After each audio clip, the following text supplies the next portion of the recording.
சங்கரன் கோவில் சங்கரன் நாராயண சுவாமி கோயிலில் ஆடி தபசு காட்சி கோலாகலமாக நடந்தது. தமிழகத்தில் சிறப்பு பெற்ற சிவாலயங்களில் ஒன்றான சங்கரன் கோவில் சங்கரன் நாராயண சுவாமி கோயிலில் ஆண்டுதோறும் நடக்கும் ஆடி தபசு விழா பிரசித்தி பெற்றது. சிவன் விஷ்ணு இருவரில் யார் பெரியவர் என்ற சர்ச்சையை தீர்க்க கோரி தவமிருந்த கோமதி அம்பாளுக்கு சங்கரலிங்க சுவாமி தனது உடலின் வலது பகுதியை சிவனாகவும் இடது புறத்தை விஷ்ணுவாகவும் மாற்றி சங்கர நாராயணராக காட்சி கொடுத்தார்.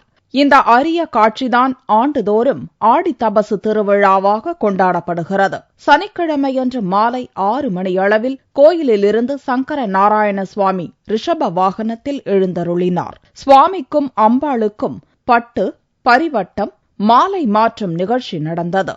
தொடர்ந்து அம்பாளுக்கும் பக்தர்களுக்கும் சங்கர நாராயண சுவாமி காட்சி கொடுத்தார்.